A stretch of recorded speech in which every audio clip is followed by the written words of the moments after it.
Top quality और consistent performance के लिए सिर्फ सिल्वर पंप। टॉप क्वालिटी और कंसिस्टेंट परफॉर्मेंस के लिए सिर्फ सिल्वर पंप, नाम याद रखना। सर, सोगाते मोदी याचा उल्लेख आज उद्धव ठाकरे यांनी सोगाते सत्ता असा केलेला आहे आणि एकंदर कुठेतरी हा कार्यक्रम का राबवला गेला आहे अशा प्रकारे प्रश्न विचारलेला आहे। भाजपने हिंदुत्व सोडलं का असं थेट प्रश्न विचारलाय। आम्ही काय करायचं याच्यात ते लोक काय घालतायत? भारतीय जनता पार्टीने काय कार्यक्रम केला याच्यावर टिप्पणी करायला ते फ्रंट फूटवर येत आहेत। त्यांनी हे लक्षात ठेवायचं, हिंदुत्वावर बोलण्याचा अधिकार उद्धवजी तुम्ही आणि उरफाटा सेनेने गमावलेला आहे।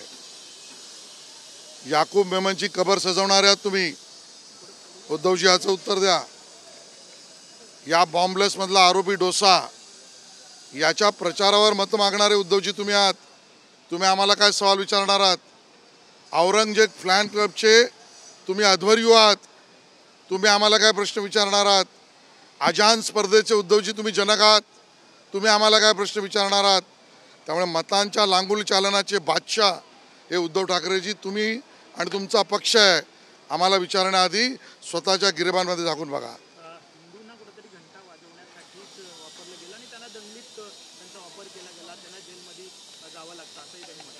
मला वाटतं हे स्वतःचं वैफल्यग्रस्त मनस्थितीचं दर्शन उद्धवजी करतायत।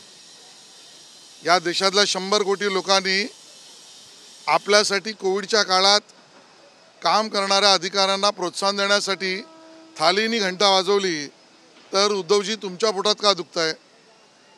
आणि राहता राहिला हिंदू रक्षक म्हणून या देशात नाही या जगामध्ये काम करणारी भूमिका ही मोदी सरकारची आहे।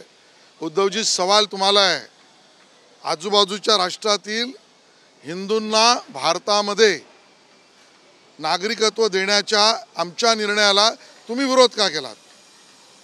तुमचा विरोध का होता हिंदूंना नागरिकत्व देण्यामध्ये? आणि त्यामुळे हिंदू विरोधी भूमिका उद्धवजी तुमची पार्लमेंटने जगाने बघितली आहे। निवडणुकीच्या काळात बटेंगे तो कटेंगे असा नारा दिला, मग आता अशा प्रकारे कार्यक्रम का राबवतायत असं? हा कार्यक्रम म्हणजे मतांचं लांगुल चालन नव्हे, हा कार्यक्रम म्हणजे सबका साथ सबका विकास आहे। हा कार्यक्रम म्हणजे सबका साथ सबका विश्वास आहे। या कार्यक्रमामध्ये लांगुल चालनासाठी शहाबानोसारखी केस बदललेली नाही, यासाठी भारताच्या संविधानामध्ये बदल केलेला नाही। भारतीय जनता पार्टीने त्या ठिकाणी औरंगजेबची वाहवा केलेली नाही। आणि उद्धवजी, तुमच्यासारखं मतं मिळवण्यासाठी त्या ठिकाणी अजान स्पर्धा आम्ही घेतलेली नाही, हे लक्षात घ्या। त्याच्यासाठी तुम्हाला आमची ट्रेनिंग घ्यायला लागेल। आमच्या जिरबांमध्ये बघण्याची गरज काय? तुमचं फाटलंय ते पहिलं बघा। आमचा झेंडा आणि दांडा दोन्ही मजबूत आहे।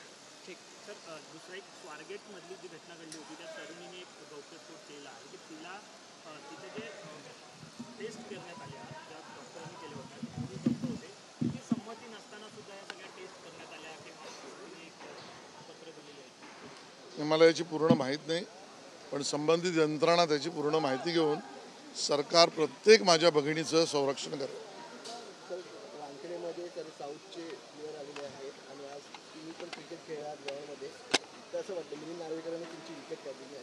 नाही, मी ठाकरेंना विकेट देणारा माणूस नाही, मी सामान्य कार्यकर्त्याबरोबर विकेट देणार आणि घेणार आहे।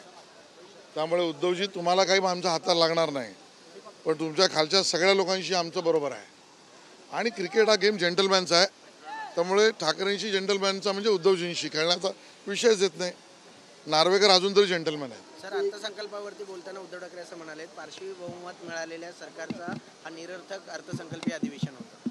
नाही, आम्हाला बहुमत मिळालं की पाशवी, तुम्हाला मिळाला तर तो आशीर्वाद, आपला तो बाबा आणि दुसराचा तो कार्टा। या पुस्तकातून उद्धवजी बाहेर या, तरच जनतेच्या मनातल्या भूमिका तुम्हाला कळतील। पाशवीमत मिळून सरकार संपूर्ण अस्वस्थ आहे, कोणाचं काय चाललंय कोणालाच काही कळत नाही। कदाचित ते स्वतःला आरशात बघून म्हणत असतील।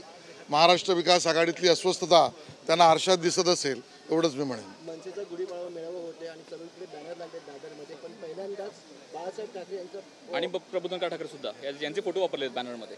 बघा, यावर मी भाष्य काय करणार? बाळासाहेब ठाकरे राज ठाकरेजींचे गुरुही होते, माझ्या माहितीप्रमाणे काका तर आहेतच, प्रबोधनकार ठाकरे त्यांचे आजोबाई आहेत, त्यांनी हे फोटो लावले, याच्यावर बाकी कोणी भाष्य करण्याचं कारण काय? सर, उद्धव ठाकरे कहते हैं कि अगर छत्रपति शिवाजी महाराज का डिसरिस्पेक्ट हो तो गवर्नमेंट एक्शन नहीं लेता, लेकिन कुणाल कामरा अगर किसी पॉलिटिकल लीडर का डिसरिस्पेक्ट करे तो तेज एक्शन लिया। तो कोलटकर को भी अरेस्ट किया है और कामरा को भी नोटिस भेजा है। उद्धव जी ने एक आंख बंद करके देखा है, दोनों आंख खोल के देखेंगे तो पता चलेगा। ते म्हणतात की कोरटकरला अटक केली आहे, मात्र त्याला सुद्धा निबंध लिहून सोडून देतील. घरी पाठवले. नाही, हे त्यांच्या काळातल्या भूमिका आहेत. उपरोधिकपणे बोलण्याने मतांची वाढ होत नाही. कोरटकरला त्या ठिकाणी अभय देणारा तुमच्याच राजकीय पक्षाचा मित्र पक्ष होता, त्यावर अगोदर तोंड उघडा, त्यावर आधी बोला, काँग्रेसवर आधी टीका करा. सावरकरांवर काँग्रेसने घेतलेली भूमिका तुम्हाला मान्य आहे का आधी सांगा, आणि मग दुसऱ्याला प्रश्न विचारा. बदलापूरच्या शाळेचं जिकडे प्रकरण झालं तिकडचे संचालक आपटे यांचं आता काय झालं याचा असे त्यांनी सवाल विचारला. त्यांनी पाहिजे तर सभागृहात विचारून प्रश्न विचारायला पाहिजे होता. सभागृहात सगळ्यात जास्त गैरहजर राहणारा आमदार म्हणून त्यांची ख्याती आहे, बाहेरून कसले प्रश्न विचारता. सर, नागपुर वायलेंस को लेकर उद्धव जी ने अटैक किया है बीजेपी के, कहते हैं कि इसमें हिंदू का बड़ा नुकसान हुआ है.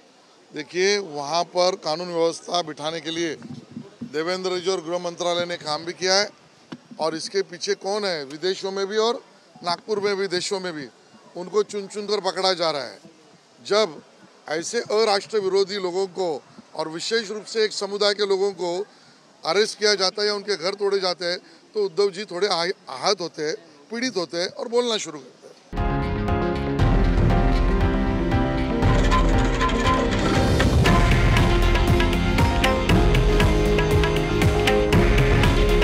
हे आहे देशातील नंबर 1 न्यूज नेटवर्क आणि आपण पाहत आहात TV9 मराठी. काळजी तुमची, हित महाराष्ट्राचं.